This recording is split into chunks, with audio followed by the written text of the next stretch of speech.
Good evening, all, and welcome to the Tactical Devils. I'm your host, Jarvis, and with me tonight I have my co-host, Stu Wally. Tonight we're going to delve into transfer talk. Chris Wheeler has done another podcast, and we have been linked to several players that I haven't seen before.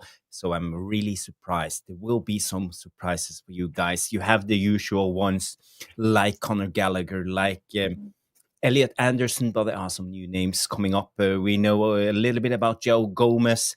There's a guy from Germany, a young guy, the new young Tony Cruz. Wow, could we imagine we signed the young Tony Cruz and the Bournemouth midfielder. So, guys, girls, if you haven't, please subscribe to the Tactical Devils. Smash the like, hit that bell notification, and we will be back in a second after the intro. So see you in a second.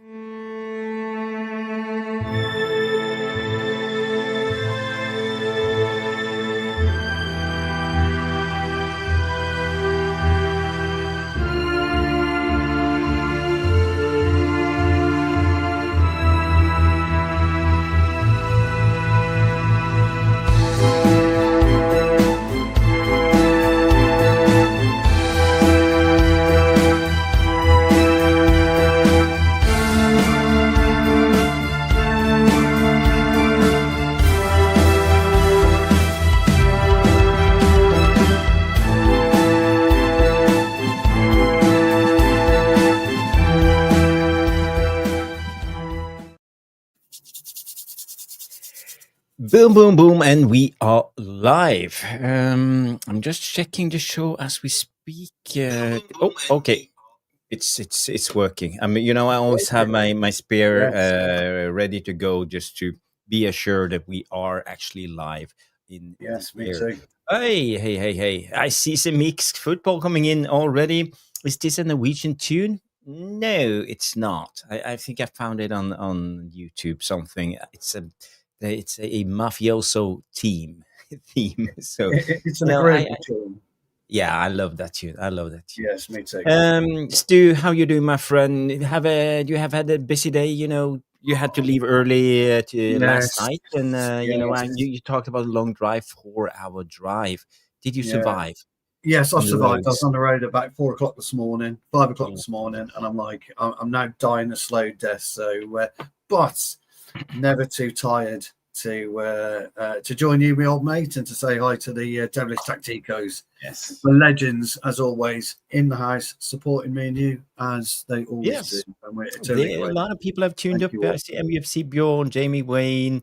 Who else is here? We have Irish Pit Terrier, Danny B. Big up, Danny B. Good to see you. I am Titanium Bilal coming in with big up Bilal. I hope you're well, my friend. Samik, as I mentioned, we have Adam Partridge coming in the house, and who else is here?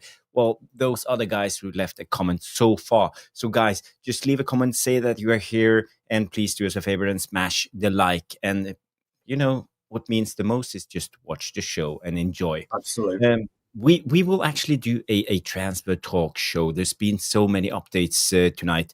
We know that Chris Wheeler has done a podcast, and there are some news out there. And first of all, I want to talk about a young guy that we haven't heard about before, because it's a Hertha Berlin.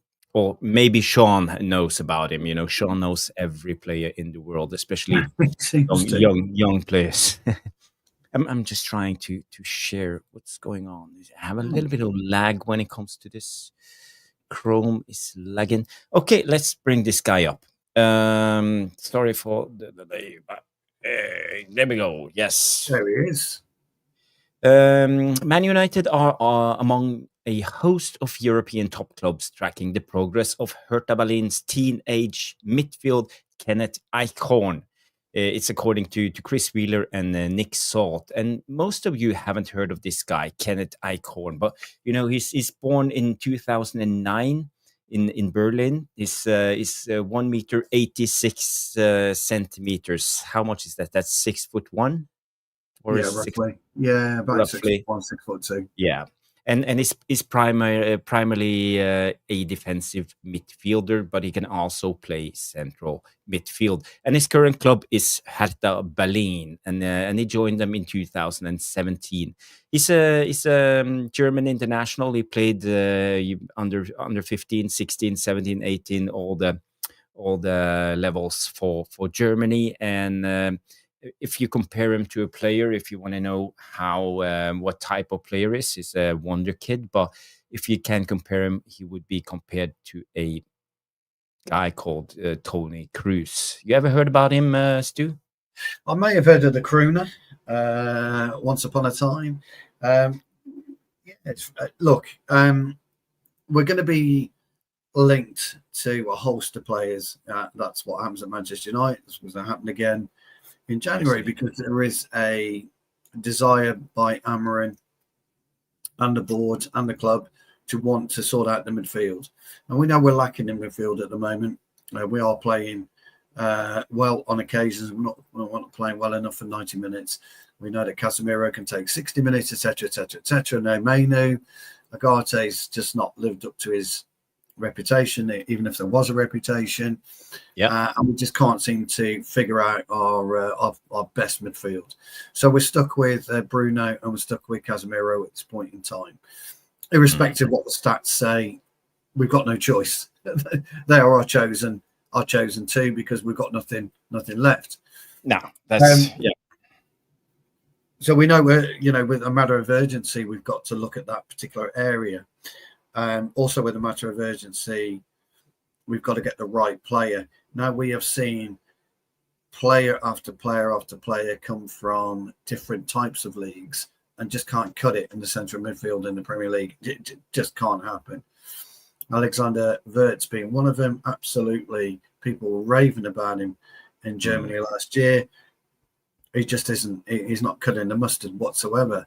There's only a handful of what you would call really good, solid midfielders that come from other countries, Casado being one of them, that's made a living in the Premier League. Mikel Essien, there's not many that you could ride up. So I don't know too much about the guy, but if he is related to or being spoken about in the same words as Tony Cruz, then you've got some player on your hands. I need to see a little bit about him. If he's a deep playmaker, that's great. But we need a bit of a more aggressive midfielder. We need somebody who's not going to go and take any prisoners, as well as can deliver a 30-yard pass. So if this kid can do that, we're really going to be able to get him a lot cheaper than what we would have to pay for Elliott Anderson, Carlos Baleba, probably cheaper than Stiller, I would imagine. Although I do like Stiller. Stiller definitely be my preferred option if we're going to bring a player in from Germany, for example.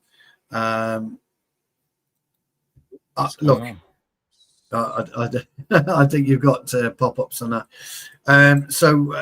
Look, I see him. I see this particular move going against the grain right now, and as much as he wants on longevity, we are also looking at Premier League proven, and I think that is an area where you must have at least one Premier League proven player if you are going to bring in somebody like Eichhorn or Eichhorn, however you pronounce it. Secondly, Eichhorn, I would say, if it's German. Eichhorn or Eichhorn. Eichhorn, something along those lines.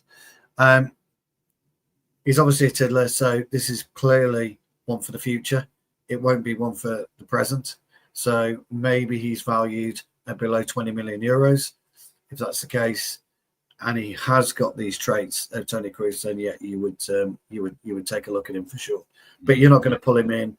You're not going to remove Casemiro for somebody like him. You're going to need somebody like a Baleba, like an Anderson, who you're going to remove Casemiro for.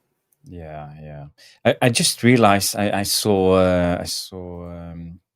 I am Titanium. Bilal saying we had 2 streams linked up. I don't know what happened. Something wrong with stream. Is it this vertical? Show vertical or They whatever? have a vertical stream and something new, so they want us to live stream on Shorts at the same time as we're live streaming on the regular channel. I don't know why.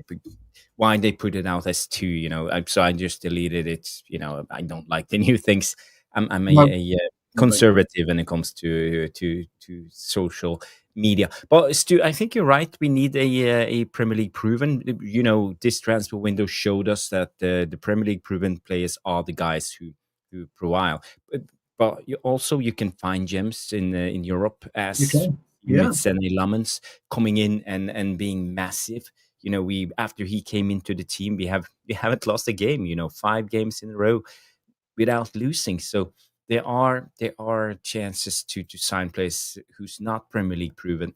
Let's go through this Kennet Eichhorn. You know, he's 186, as I said, defensive midfielder, Germany, under 17. He have 4 caps, 2 goals as a DM. That's quite good.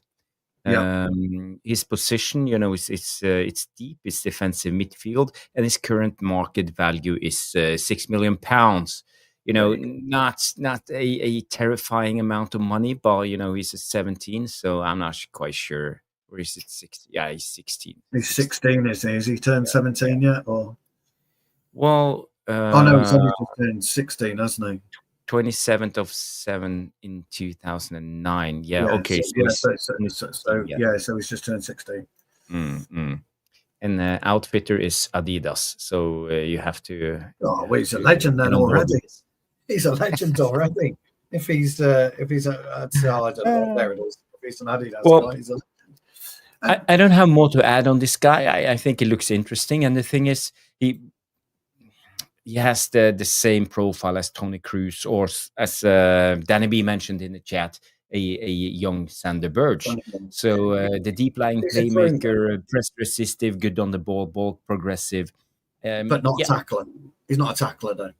No, but he's a tempo dictating midfielder. But he can dictate the midfielder. So he then flips into the Bruno category, doesn't he?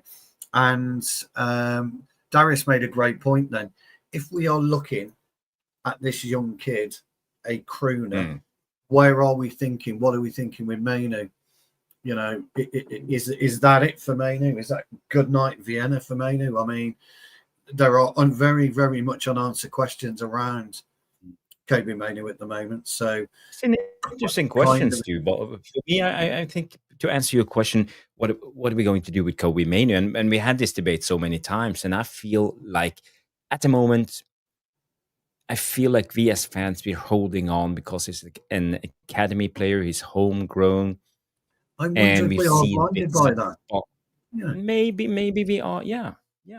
Well, you know, I feel at the moment, if he's not playing, why not sell him? You know, that's just what I'm thinking. I'm kind of right with you on it. I haven't, to be honest, Jamie, I haven't really seen much or heard much today, so apologies. So, Sky Sports saying we're doing nothing in January. I don't believe that. Sky Sports is not in the known. Yeah, if we come in the turn of the year, 6th, 7th, 8th, maybe, Jarvis, and you've got a chance of getting 4th, you're going to do something, surely.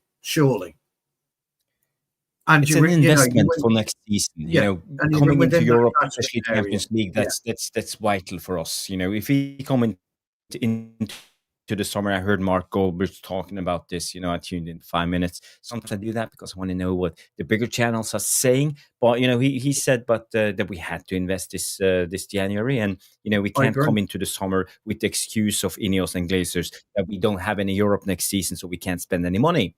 That's just what I'm saying. What are we going to Saudi Arabia for? We're going to get paid $10 million ago, aren't we? Saudi Arabia. Evening, Dave.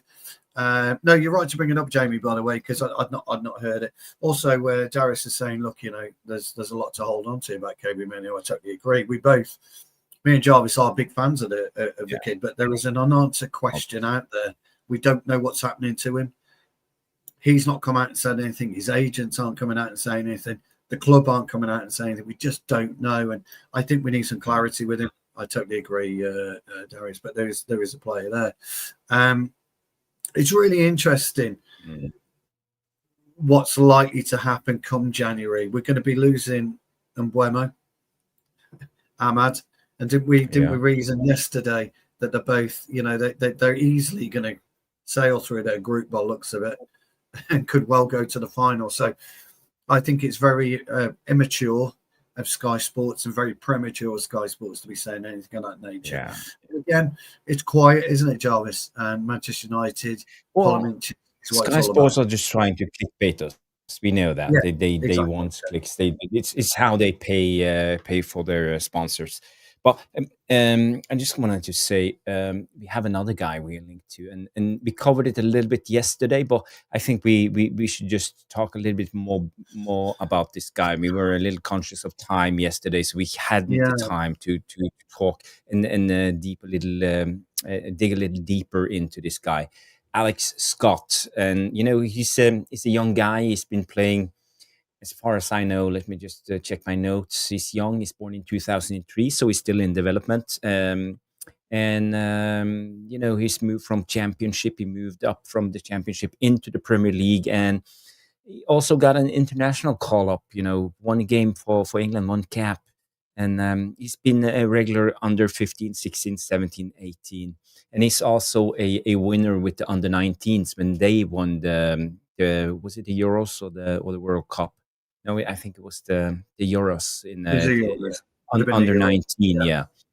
So his track record for a young player is brilliant. And he signed for Bristol City as his first professional contract, as far as I know, in 2021. He's as far as I could understand when I looked at his stats, his passing abilities are awful.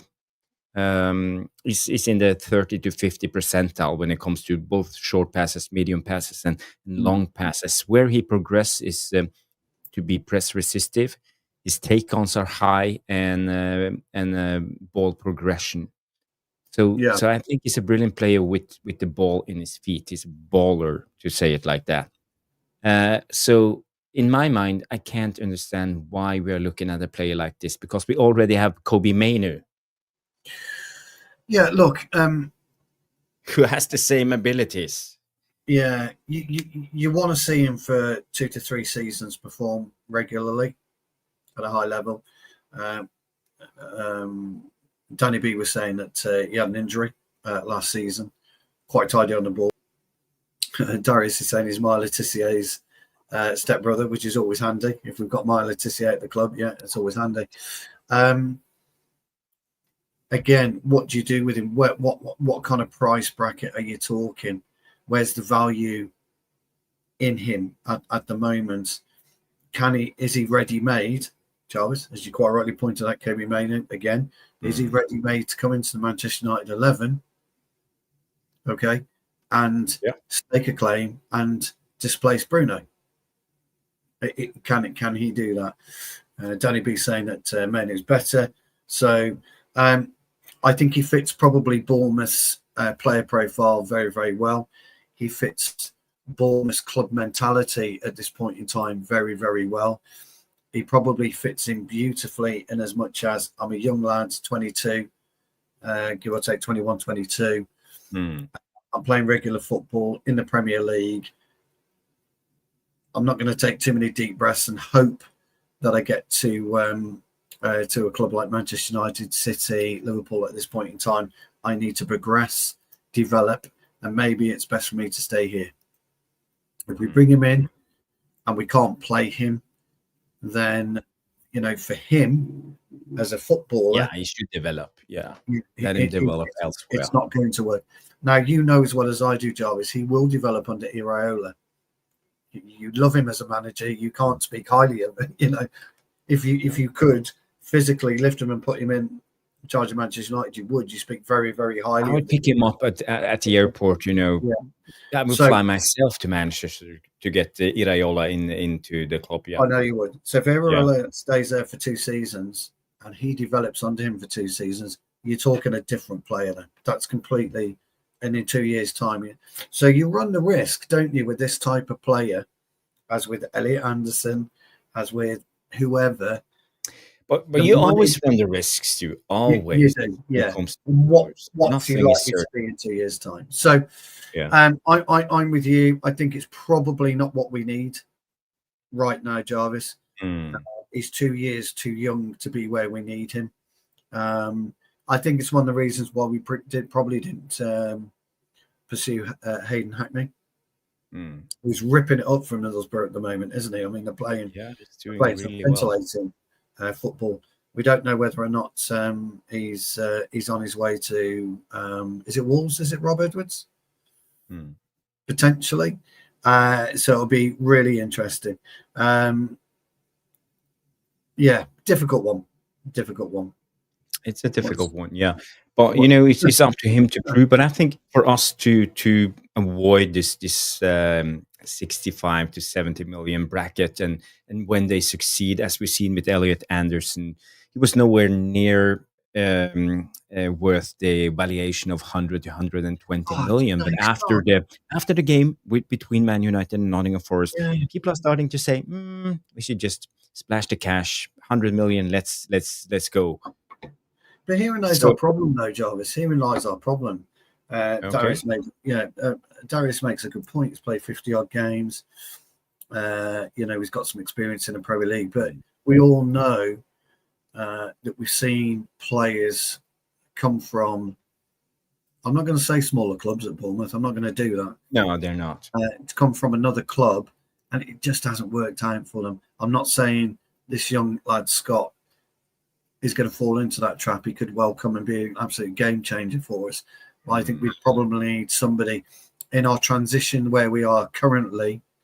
If we are going to spend 60, 70 million, then I think we need to probably reconsider what we do with that one. Yeah, the price is always an issue when it comes to Man United. And another thing is Bournemouth the selling club?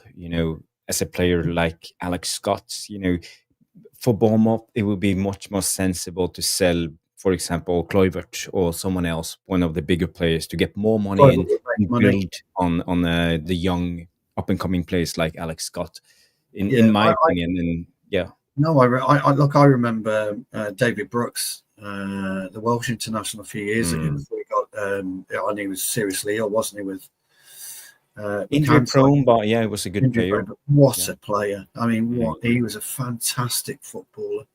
So it's really difficult. It's a difficult one for him as a player. I think Darius is right. Does he go to the World Cup? Interesting. Bellingham's now back in the 11, isn't he? So the squad. Does he go to the World Cup? Interesting. I don't know. We shall see. Manchester United is such a difficult club right now for these types of players because we're not stable. We haven't been stable for such a long time.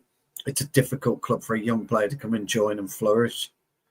We at this point in time, Jarvis, aren't going to be able to pluck a Scott from somewhere and sell him on like Bournemouth did with Huijsen for 70, 80, 90 million to Real Madrid. Yeah, we're not there. So we need something that's probably a little bit more John McGinn-ish, but maybe younger, but in the middle. I think the John McGinn signing has passed. I would love John McGinn. Yeah, he's gone. But I'm talking that type of player, younger, but older than Scott. And I don't know where we find them, to be honest with you, pal. Because Anderson's only, how old is he? 20? He's still young, yeah. 20. Is he 22, 21? I know Devilish Tactic. I thought it was 23, but maybe I'm wrong, Yeah. So I like the fact we're being linked with these players because it does show an ambition. But I think you've got to consider, the player development of that. He's 23, Catherine, no nonsense with Dave says. I think you've got to think of the player development as well. And, I was talking to a friend of mine. We were talking about Rob Edwards just briefly, flying with Middlesbrough. Why does he want to go to Wolves? Because it's the Premier League. So do you stay with Middlesbrough and get them promoted? have a season in the Premier League with Middlesbrough, or do you run the risk of being sacked in 6 months? I don't, football has a funny way of doing it. And I think players will jump at the chance to go to wherever, and it doesn't work out from their career at that age is then destroyed. It really is a very, very, very. We are in such a difficult scenario with our midfield. Getting it right, the difference between getting it right and wrong is a cigarette paper width. Yes, in my opinion, it's tiny. It's tiny, and we can't afford to get it wrong because he's almost got it right up top. He's got it right between the sticks. He's getting it right in the back. We've got problems at wing backs, we know. So he's fixing areas, and this is critical for our development. So, yeah, don't know.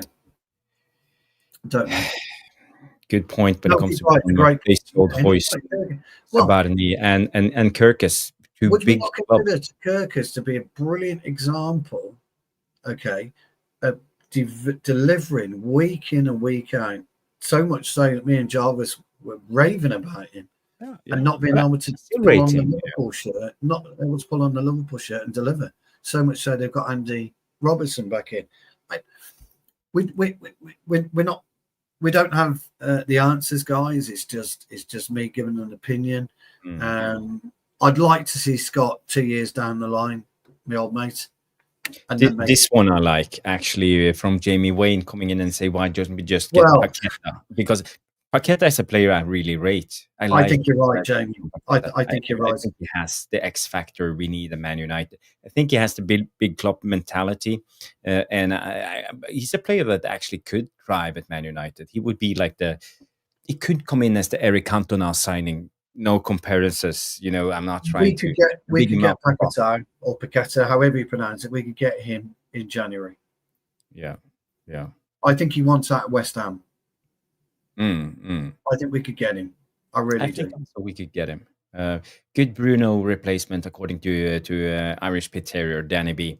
Boxing straight talk coming into the house. Evening, Jarvis and Stu and the chat. Big up boxing. Good to see you, my friend. It's been a couple of shows since I've seen you, but I'm happy that you are back. Always welcome with the great community of the Tactical Devils. Guys, I just want to say we are just trying this Tuesday thing, going a little bit earlier to mix it up, to see if it helps out with the algorithms. Maybe we will have some new viewers. So your support will be so important for us to continue doing this. Wednesdays is off when it comes to Stu, and there's just limited of time. So maybe we can squeeze in an extra show Tuesdays, but it will only be 1 hour, guys. It's only an hour. Yeah. What I might try and do tomorrow, if I get back, because it's my busy time of year. Well, you know what it's like for me and Jarvis.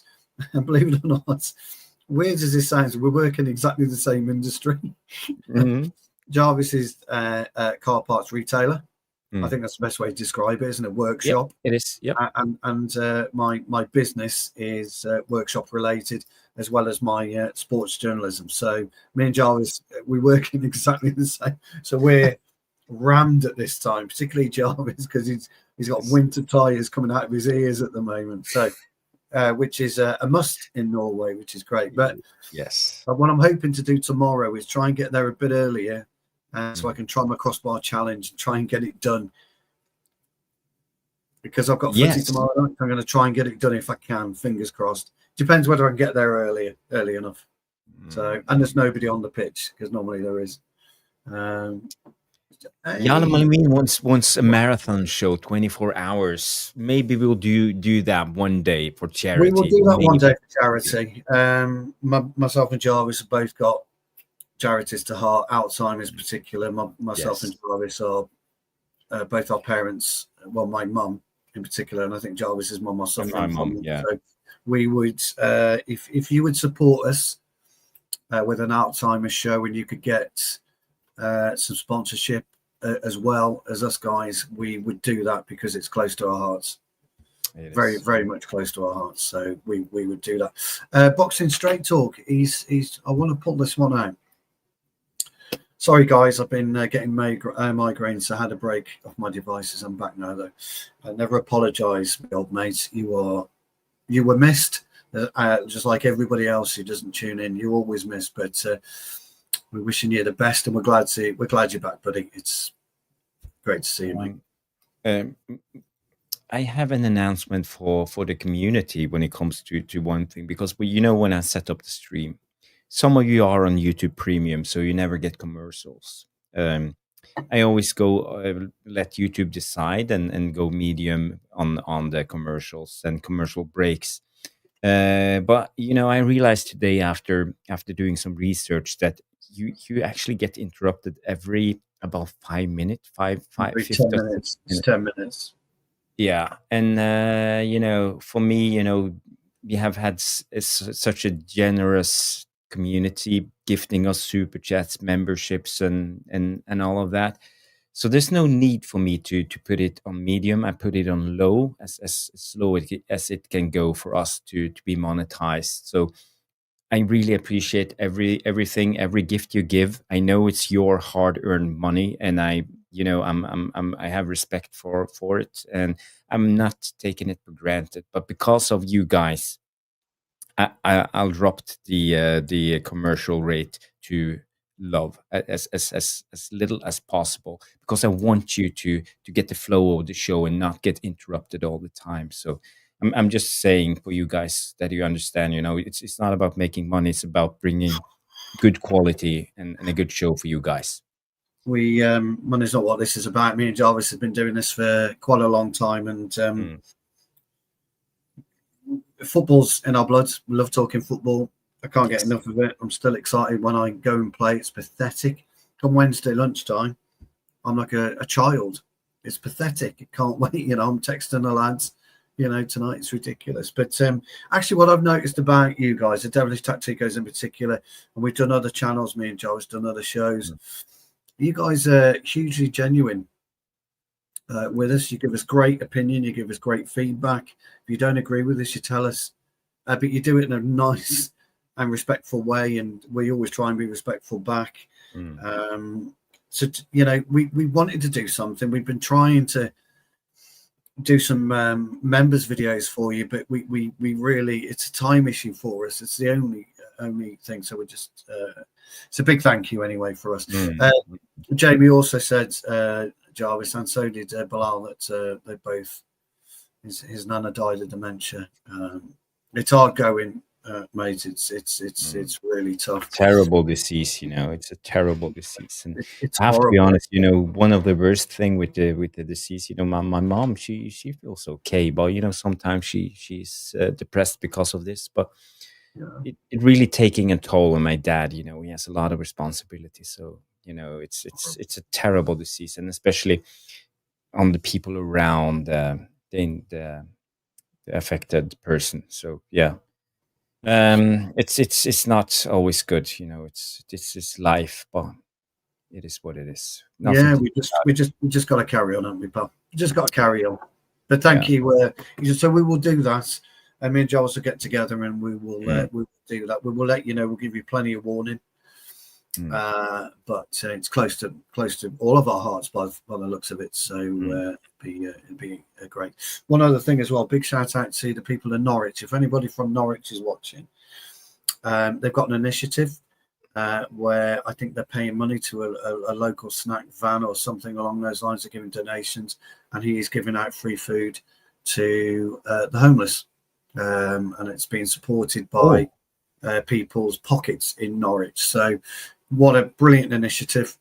So if anyone's from East Anglia or in that kind of area, Norwich area, and you are doing that and you're putting your hand in your pocket again, absolutely superb. I was delighted to hear about that today. So I'm actually a Norwich fan. If you can see green and yellow, yeah. Norwich. I remember Norwich. I think they played the FA Cup final in the late 80s, didn't they? Yes, yeah. if I might, they had the guy. I remember his name, Robert Fleck. I think he was the name of the Robert Fleck is striker. Scottish guy. Yeah, Scottish guy. Yeah, he Yeah, was a good striker at the time. He played for yeah. Norwich.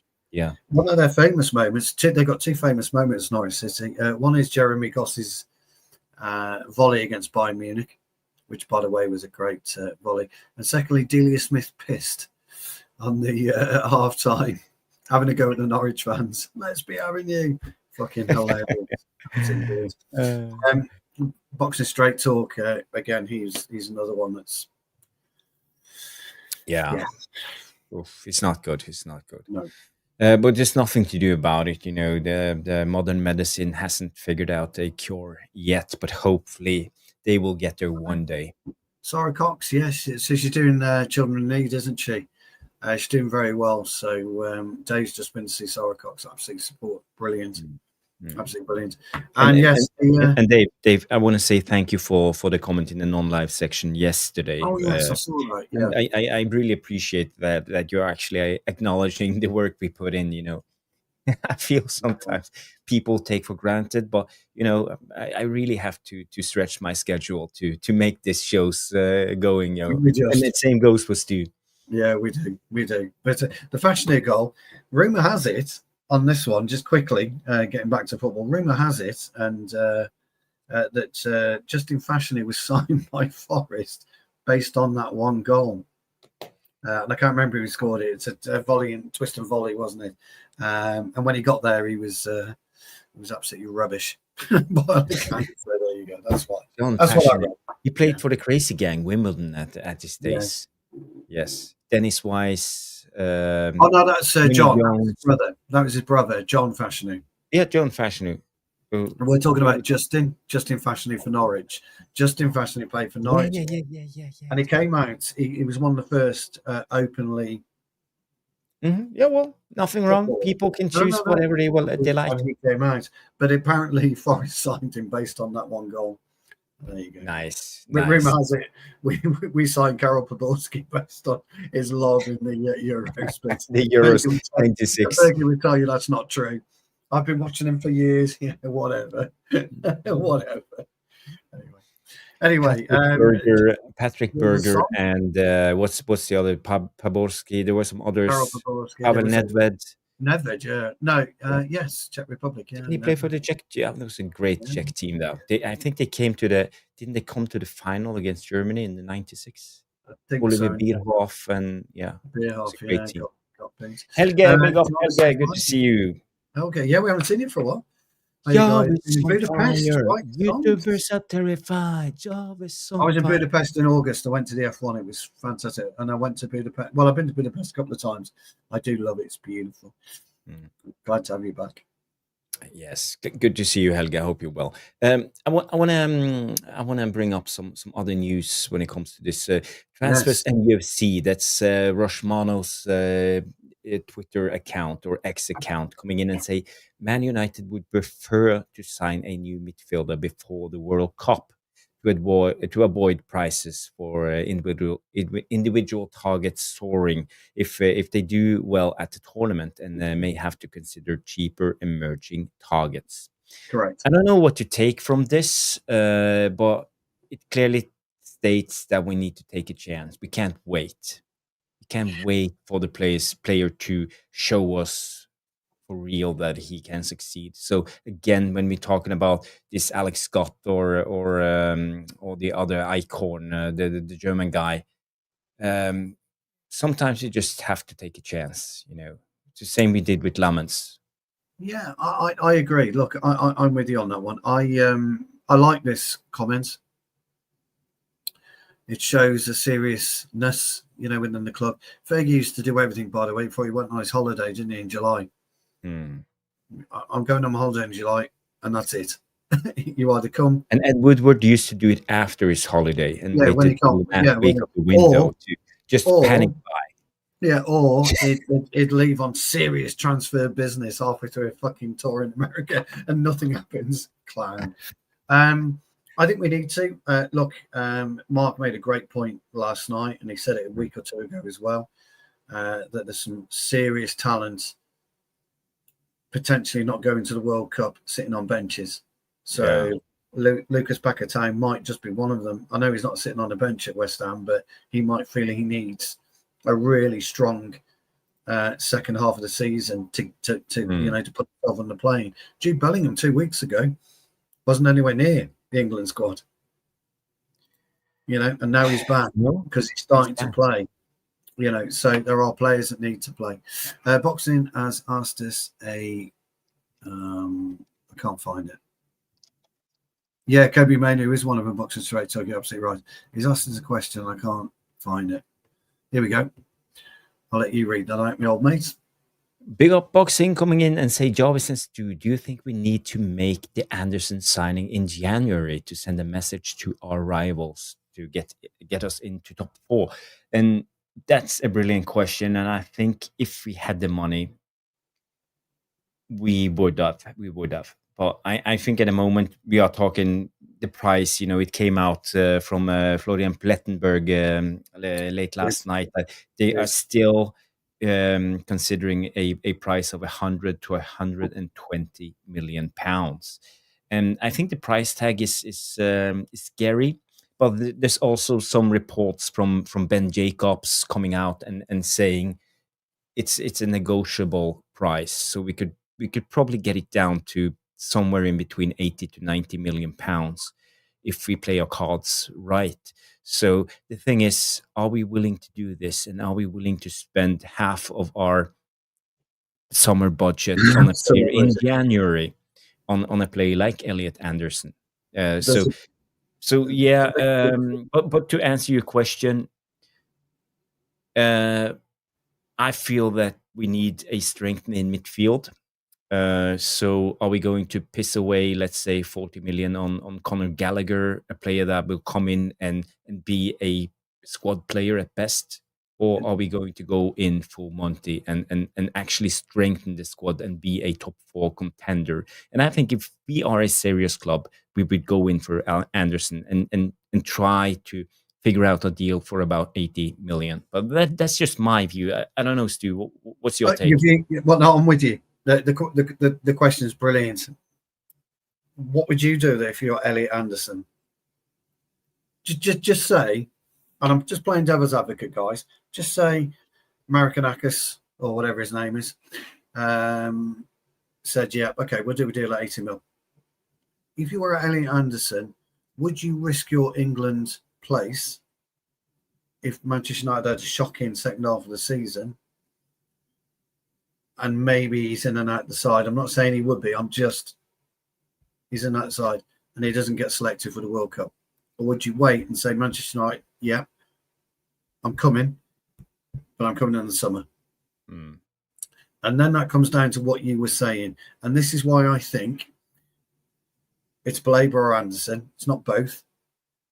No. Really agree with Jamie that Paquetá could be that January signing, not Gallagher. Paquetá could be that January signing, and then you bolt on Elliott Anderson or Carlos Blaber, whatever.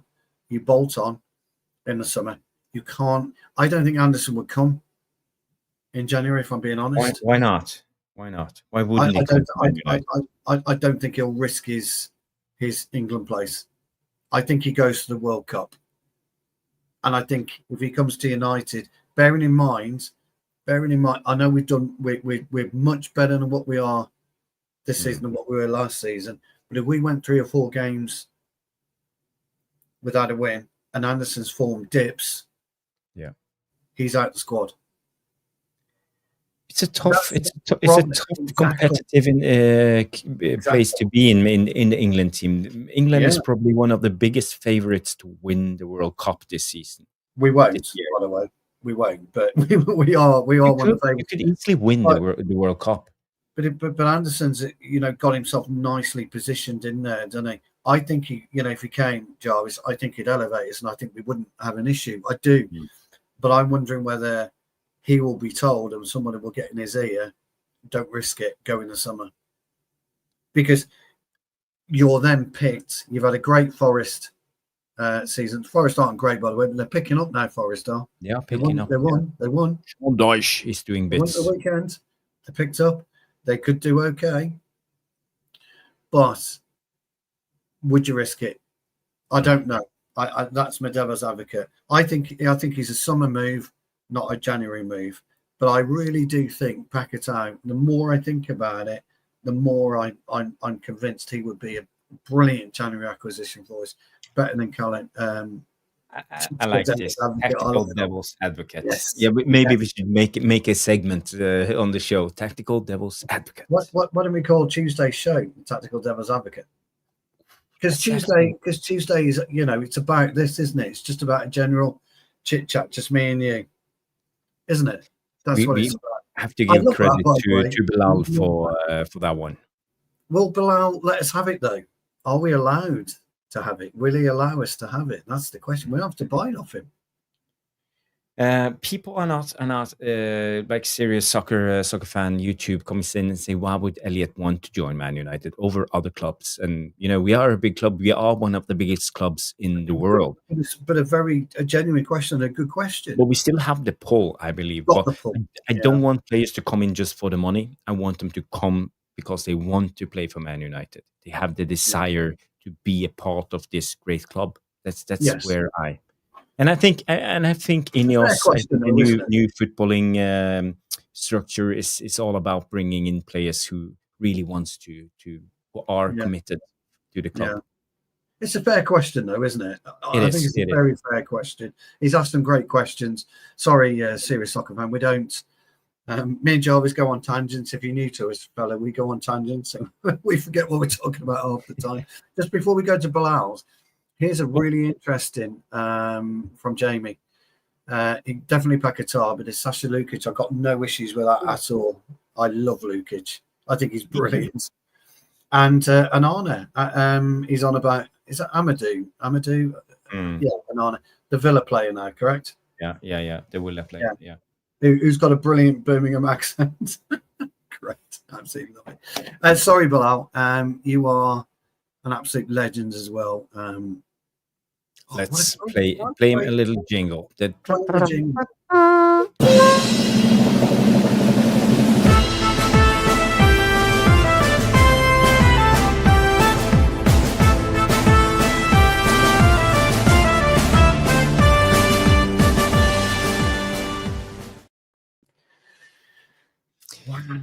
It's the best. I can't get the drums. What's the rhythm? Is it para diddle? It's look, you're talking to an idiot with a drum kit and some great drums. I know, that's why I'm asking. Who can't play for toffee? I was thinking of even buying a new drum kit. That's why I don't know what for, because I'm useless. Yeah, it's like that, and then you've got to be able to get your it's weird. Brilliant question, because obviously I was really fortunate to be there in '99 in Barcelona. So, but I think that's an easy one to say. That's the best football match I've attended. It's an easy one to say. Mm-hmm. So, I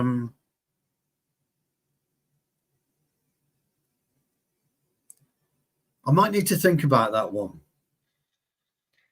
I really might need to think about that one, because it's a really good question. It's a hard one to answer.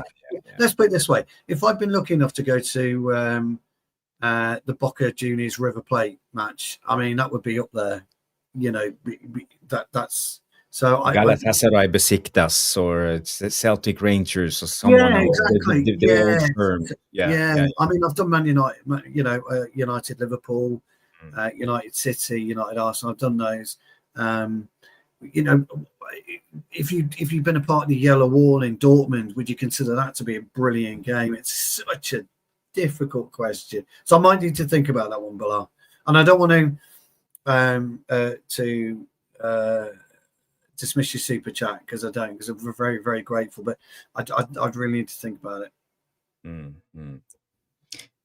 For me, I haven't attended too many big games. For me to attend big games, I have to travel all the way down to Central Europe and travel around. So I have to be honest. I've seen a couple of football games, but none of them are like in the bracket of the best. But maybe I saw Glimt play the FA Cup final in '92. They won the game. That was a big game. I was a young lad at that time. That was one of the first big games I saw. So I attended myself. So maybe I will put that one. Glimt winning 2-0 in the FA Cup final. That was Nice. a good thing. Yeah. Nice. And I went to the stands myself. I think it was how old? 13, 14, 13 years old. And I had like a yellow scarf and a yellow flag and then one of those, that's sixpence, those that they used to sell in the 80s. Oh, I know exactly what you mean. Yeah. Yeah. That's mint. That is. Yeah. So yeah, I was a little bit starstruck, and I really enjoyed myself. So yeah. Yeah. I mean, obviously, the special game is my very first game when I was 7. Wolves away. That was hugely. I mean, that's what got me into Man United and my uncle Brian. So I guess that was the thing. The Boxing Straight Talks flip this as well, which I think is superb. What's the biggest and best game you both played in? Mine has got to be the semi-final of the Manchester United International Football Festival. That's an invite only. Your team, you got invited, and I scored the winner, but got poleaxed, so I couldn't make the final. Because and it was weird because I was playing central midfield at the time, and through that period, for whatever that period is, I had this sixth sense, and I could always tell when someone was dilly-dallying on the football. Anyway, this left back I was wearing the brand new Predators. It was back in '94, so I got the original Craig Johnson Predators. So I started running. From deep, and he's dillying on the ball, and I thought to myself, I'm going to look a dick or a hero. Anyway, as I got to their centre halves, he turned away and he laid the ball back to the goalkeeper, but the ball bobbled and bounced. So I fucking shot after it, and I was quick back in the day. I just managed to get my toe literally like that. A little flick like that. But the goalkeeper came out and he fucking poleaxed me here on my neck. I remember going down like that. Ow. Anyway, I was out for a second, maybe 2 seconds. And I come around and people are standing over me going absolutely fucking crazy. And I'm like, what the fuck's gone on? And I had my treatment. I wasn't allowed to play the final, but apparently the ball literally, Jarvis, trickled into the net at less than a mile an hour. It was going that fucking slow because it was a touch. So I managed to get there 2-1. We won that, but we lost the final. That's probably the fondest and the best game I think I've played in. Oh, nice. And that was amazing. It was against a Dutch team as well. Can't remember the name of the team, but that's my fondest memory and the biggest game I think. Well, maybe not the biggest, but definitely the best. It's hard to say what's the best memories you had as a player because there's so many of them, and you easily forget. When you're an old guy like me, 48 years old, it's been so many games through the years. So I will have to come back on this one. Big up boxing. But it's great. It's a brilliant question, though, isn't it? Brilliant question. I love questions like that. I really do. They're absolutely brilliant. But Stu, I see we are a little bit conscious of time. Yes, I'm just saying. Around 10 minutes left of the show, and I promised you yesterday that we was going to show the crossbar challenge. So, you've done that, have you?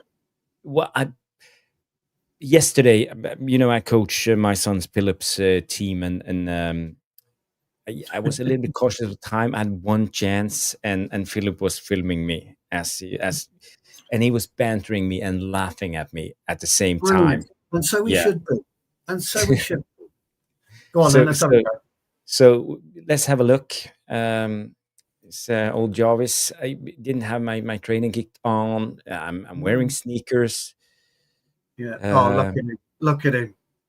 But it's even not 25 yards, but because right behind me where we were standing, there was a group of players training. This is So my problem. It's going to be my issue I tomorrow night. go into the area because usually when we play, we play inside the 18-yard box, and this is where, for the kids. So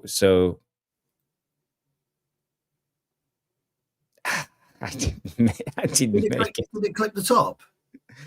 Yeah, I clipped the top. I was close. Okay, let's go. And go in. Let's go. I think you've done it, fella. If you see the ball here, the ball is in this area. It's really close to the crossbar, but it didn't hit it. It would have been a perfect free kick, by the way. Fantastic! It's a fantastic effort. Let's go through. I want to go through your stance. So first and foremost, everybody, look at the way that he drops the foot on the ball. So when you drop the foot on the ball, 2-3 steps back, maybe. Well, you've gone back a little bit. Yeah, you went back too far. You went back one step too far. So you had to kind of like juggle your feet, didn't you, in the middle? Look at my sneakers. They're too soft. Look, my standing foot. It's like fantastic style. He's got his favoured. Do you remember from the Jarvis chop? Everybody, hand behind the back. You love that, don't you? Absolutely. I try to look elegant when I'm doing stuff. Oh, you looked elegant. What I would have done is taken the jacket off. Oh, you didn't get enough whip on it, did you? Oh no, it was close. No, it was close. Do you know what? But it's in the corner. You put some backspin on that, pal, you'd have hit it. Great effort, mate. Great effort. Thank you. Hopefully, I'll have some time and I'll get mine done tomorrow. And we must show next time Mark's on. We must show Mark's. But Mark had 7 attempts, didn't he? Is that right? No, you only have one try. That's how I play the game. Only I tried with one try. Yeah, one try. Yeah. And look at Philip bantering me. I'm just gonna play it normal. I'm rightly so. I'm rightly so. Shaking the camera, laughing like this. You missed that. My dad's an embarrassment, everybody. My dad's an embarrassment. Absolutely fantastic. I love that. Well, it wasn't a bad effort. Yes, I agree. Boxing straight up, but I will give it another go next Monday. So I'm going to try. Fingers crossed. I'm going to try and do mine tomorrow night. If I'm getting there early, I can get Jakey to come with me. Although there will be some serious embarrassment, son. I tell you. I know, Darius. I need to get my arm higher. I'm terrible at this. I'm a little bit ashamed showing you guys this, but I promised, so I had to do it. I'd be ashamed. No, the thing is, right, I've seen professional footballers not hit the crossbar. Well, yeah. I only had one try. I would love to do you guys to do it. You can send me a clip on X, on DM, on X. You can send me the clip, and I promise to play it on. If we hit it, we hit it. If you don't, you don't. Yeah, it's no problem. Right. It's just a fun contest for you guys if you want to. I like it. It is fun. Contenders. It is fun. And if you don't have me on X, my X account is Bowley77, BOLE77. So James is talking about Nice and Marseille, but I don't know what happened. Do you know? Could anyone elaborate as to what it was? Is there any updates? James is asking now. Yeah. Let me check. I don't know what that was. There's only a update on Axel Tuanzebe failing to beat an injury, so he's suing Man United for £1 million. Yes, I know. Yeah. Nice versus Marseille. Pitch invasion. Good old-fashioned pitch invasion. Oh, it was abandoned. Yeah. Oh, fucking hell. I think it's the French Revolution. Yeah, Jesus. Yeah. It's rescheduled. Thank you. Wow, that's they've had one. They've had one abandoned before as well. By the looks of it, in 2021. Wow. We will see if we can find some footage. Maybe we can we'll find it. Yeah. show something of it Well, we're back on Thursday. on Are we back Thursday. Thursday? We're back We are back Thursday. Thursday. We are back Thursday. But before we end the show, we have 5 minutes left. There is one player that we have linked to, and I want to show you guys this, and I want to have your take on it. Man United are monitoring Wolves midfielder Joao Gomes, and we talked about this guy. I don't know, Stu. What's your take? Do you know anything? You've been to a couple of Wolves games. You've seen him in action. Is he the type of midfielder you think that can come in and do a job now in January? So I've seen a couple of Wolves games. Mm. Never said a word about him. No. And that's where I'm at with him. I've seen him. He's looked good on occasions, but he's just too inconsistent for me. He drifts in and out of the game so bad. It's unreal. When I watched Cunha that day, I just couldn't help it. I was just couldn't help but rave about him because he was everything that we were lacking and missing at Manchester United. I haven't seen, and I've seen the guy live twice, and I've seen nothing from him, Jarvis, that suggests. I tell you what, if we're looking for a striker, I'd rather go in for Strand Larsen. And I said, not striker, midfielder. He's a DM. No, he's a DM. To give a little sum up of how he is as a player, he's a central or a defensive midfielder, and he brings energy, pressing intensity, and he has a lot of willingness to cover the ground. So he has a big engine as a player, and he's comfortable on the ball. He's a Brazilian, and same as Fred, for example, and he likes to participate in the build-up phase, and he also contributes defensively with a lot of interceptions. Yeah, the games I've seen, according to his stats, he couldn't pass, he couldn't tackle, he couldn't dribble, he couldn't do anything. The 2 games I've seen, I thought he was lazy, but that's 2 games out of. However, I need to see more of him. But right now, no, I wouldn't take it. But I'll tell you something about, and the reason I was bringing Strand Larsen up is. What did I say to you about Strand Larsen? I didn't rate him. And then all of a sudden I watched him, different player, and I like it. So I maybe need to have a look at it. For me, no, right, not at this point in time. No. Danny B comes in and say he's an Ugarte with a brain with pass and shot. Okay. So maybe he will be a solid update when it comes to the midfield as the backup DM in a way. Again, maybe the games that I've seen him. I mean, he has played in poor Wolves teams. Trust me, but I've seen him live a couple of times, and I'm not seeing anything that would make me take him over Anderson.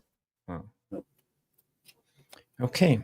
So last topic before we wrap up is this one. It came out same with Chris Wheeler, Nate Salt coming in and say a January signing for Man United remains possible, with Conor Gallagher emerging as a potential loan with option ahead of a £45 million permanent move in the summer.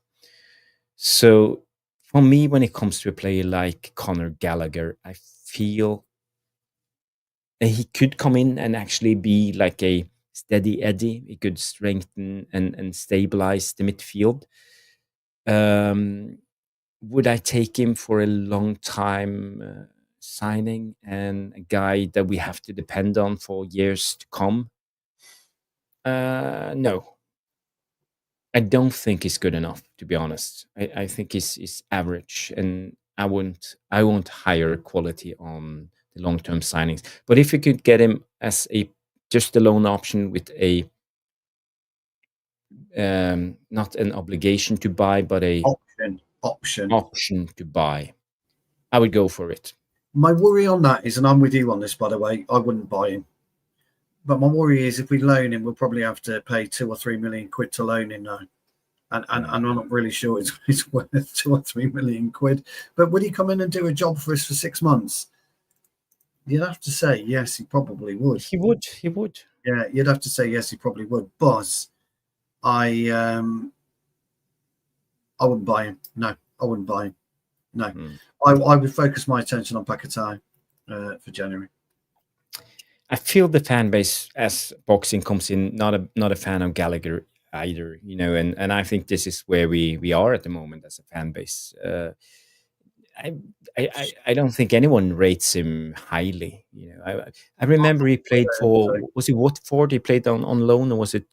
Yeah, it was Yeah, Watford. he was at Watford. Yeah, he was decent there, though. I think. He scored against us when he played for Watford. He had a good season, didn't he? Or half a He's season. good on the ball. I think he can actually do a job, but I Strong. don't rate him as a world class player. Palace. He was very good at Palace. That's it. Yes. He was Yes. excellent at Palace, Sean. Well done, mate. You're and Darius, thank you. He was brilliant at Palace. I'll give you that. Yeah, he was. He was superb at Palace. Yeah. Big up, Rafone coming in. Big up, everyone. Big up, big up. Good to see you. Yeah. We are about to wrap up the show. We are 5 minutes past Stu's curfew, so he made a promise. And if you want Stu back next Tuesday, we need to keep that promise. It's I been nearly died the other night. Show, guys. Yeah. Bless him. But just to end, there's an update on Casemiro, and I just want to mention this before we wrap up the show. Rúben Amorim is open to the idea of keeping Casemiro at Manchester United, but he's likely needing to take a pay cut to stay. So my question to you and the chat is: would you take Casemiro for one more year, extend his contract, and prolong his wages, or should it be you need to take a wage cut or you're out of here? I said a few weeks ago that I thought they would probably offer a contract extension because it makes financial sense for the club. Whether or not he would sign a contract extension on a wage cut, I don't know. Look, if I was Casemiro, I would say thanks, but I think I'll go and understand some. I'll go and earn some money in Saudi Arabia. Why not? He's earned it. He's had a great career. He's earned it. He's had a great career, and I wouldn't cry if he stayed for one more season if he keeps up this his performances. But again, I feel his engine is running down, and 60 minutes. Why bother? He's on 375k a week, and it's a lot of money. It's about 18 million pounds or 18.5 million pounds a season, and I think it's a lot of money, and we could do better for that amount of money. Younger, better. Why can't we just sign another Brazilian, Bruno Guimaraes, for example? Oh well, look, if we could get Guimaraes or Tonali. Guimaraes, yeah. Tonali in particular. Wow. Yeah. Superb. Guys, it's been a brilliant show. I know it's a short one, 1 hour, 7 minutes, but this is what we have time for. It's Tuesday night. It's not the regular time.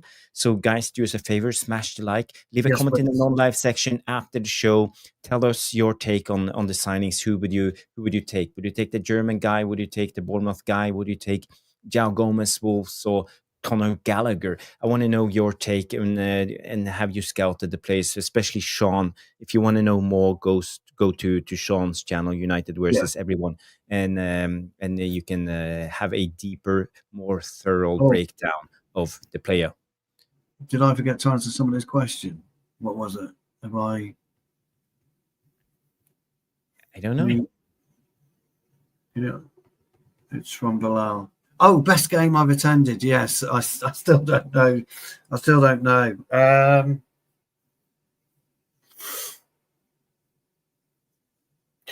Do you know what? And I've spoke about it a lot on here, but I'm going to go Liverpool away 3-3 back in '88. I was in the Kop, and we were 3-1 down, and we came back 3-3. It was a Gordon Strachan when he blew a kiss to the Kop, and I remember getting lifted. They fucking killed him. There was no net in there at the time. By far, that was the best game. We scored after, I don't know, 28 seconds, 30 seconds. Robbo, fucking quality. Norman Whiteside absolutely smashed Steve McMahon as well, which was great. That was great to see. So probably that game. But I'm sorry, I forgot to answer it. Sean, by the way, if you didn't see, I did the crossbar challenge, so go back and you will see the footage. I didn't hit the crossbar, but I only gave myself one try, to be honest. So it's yes. one of those. I will give it another try next week. I'm going to give it a go tomorrow. I'm going to give it a go tomorrow night. I'm going to get there early and give it a go tomorrow. Sean, you're welcome to come on the show, pal. Anytime. We would love to have you. Anytime, yes. I'd love to have you. Sean is a legend, and he's a great guy also. So he is really good obviously, guy. Sean is always invited. So if you ever want to come on, just send me a DM on X and tell me if you are free. I know you live in the States. Yeah, there's a time difference, 6 hours, so it's always difficult. But if you are free, we are going live next show is Monday night, 9 p.m. Thursday night. Sorry. Yeah. Yes, thank you guys. Thank you everybody. We will be back Thursday night, 9 p.m. So everybody have a great Tuesday and Wednesday, and we will see you on Thursday. Take care, guys. Take care. Bye-bye.